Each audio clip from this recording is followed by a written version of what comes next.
And now I want to welcome to the dais our friend Scott Davis to talk about the Pennsylvania straw poll.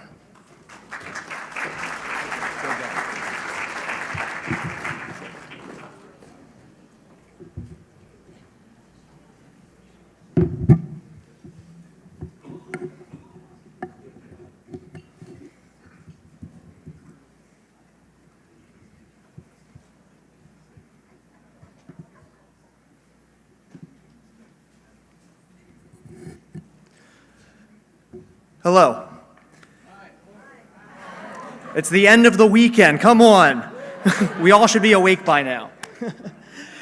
This is actually the 5th year that I've been honored to poll and talk to so many of you year after year, or for those first time coming to the Pennsylvania Leadership Conference, the first time I've had to talk to many of you.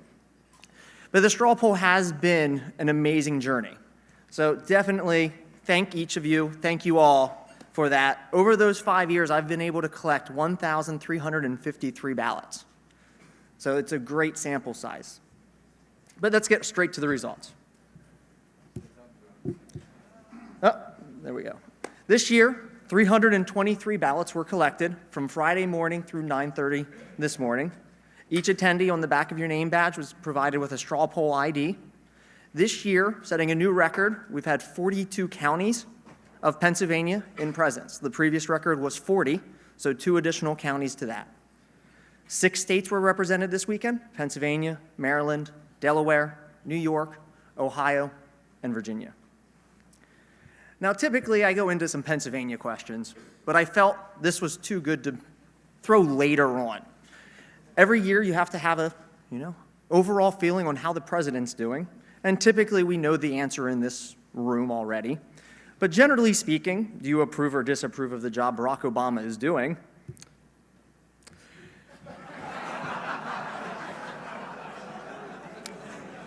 Now that 0.3% was 1 vote.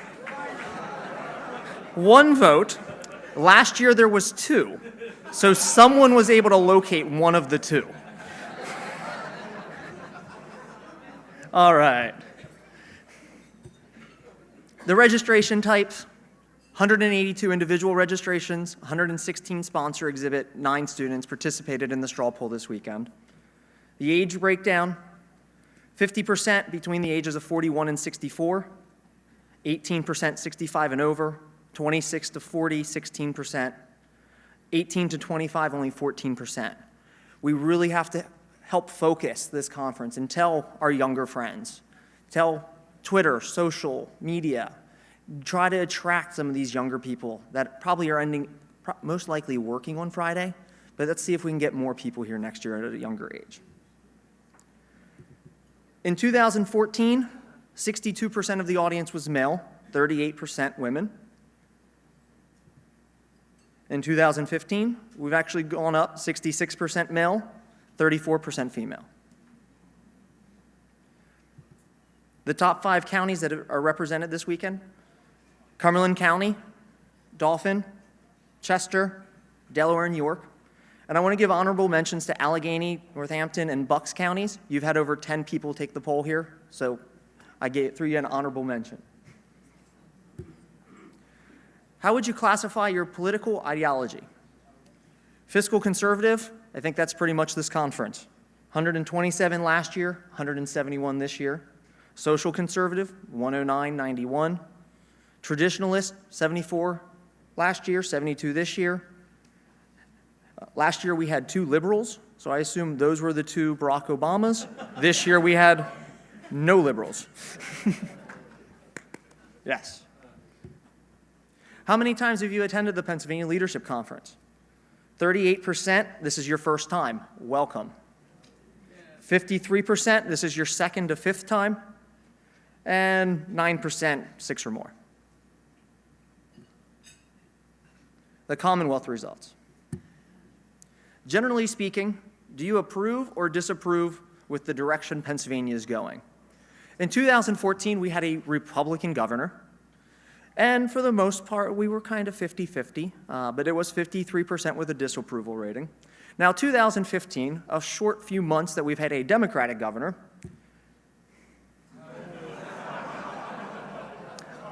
I don't think I have to say anything. Do you feel that Attorney General Kathleen Kane should be impeached? 1% says yes. 15% of you aren't sure. 4% said no. Does Pennsylvania do enough to protect and encourage whistleblowers to speak up? This kind of came up over the last couple weeks after all the news and everything surrounding Kathleen Kane's office and firing or terminating a position, however she worded it, of someone that spoke against her during the grand jury seminars. So does Pennsylvania do enough to protect and encourage them? 65% of us in the room said no. 32% were unsure. And only 4% think Pennsylvania does enough. This is something we should work on correcting, something we should help push our legislators to encourage this in every branch, in every office across Pennsylvania, and then ultimately try to push it up to the federal level. Marijuana is still a hot topic. In 2014, 46% of us here thought marijuana should be illegal, 29% for medical use only, and only 18% for legal. In 2015, we're up to 44% for medical use only, legal 19%, 33% illegal, a stark difference from a year ago. Would you support moving Pennsylvania's primary election date to make the Keystone more influential on the national scale? Year after year, we look at this and we say, why aren't we having the candidates come to Pennsylvania? Why does it feel like Pennsylvania's just left behind? By the time Pennsylvania's primary is, we're forgotten. 67% of us would support moving the primary date to make Pennsylvania more influential. How it would work, that's a question the straw poll can't answer. The largest concern facing Pennsylvania's education system, pensions, 113, Common Core, 100, quality of education, 46. We have issues in the education system, and I think pensions and the Common Core are two places to start looking.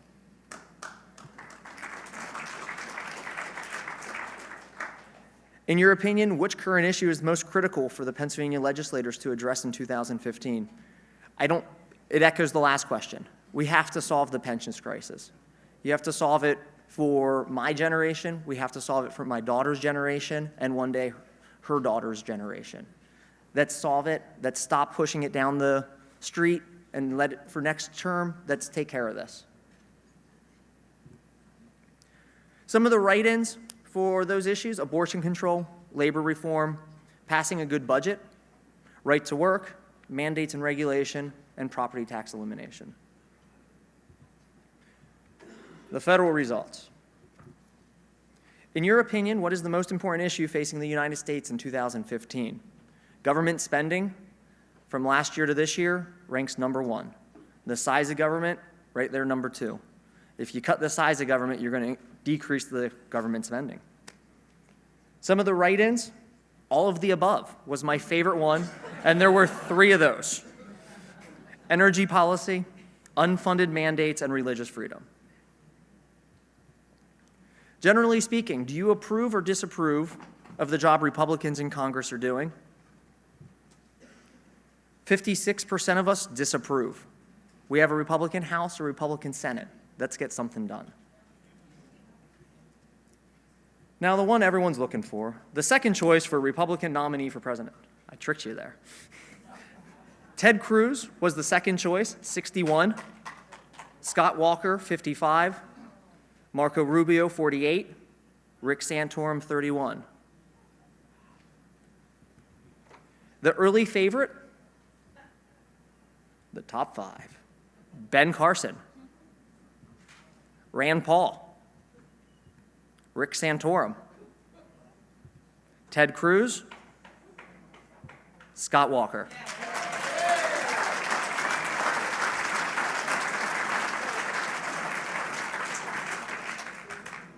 And just so we can see how those break out, Scott Walker with 91 votes, Ted Cruz with 58, Rick Santorum with 56, so he's right in there, second place, third place. So definitely, thank you all for taking the time and voting this weekend.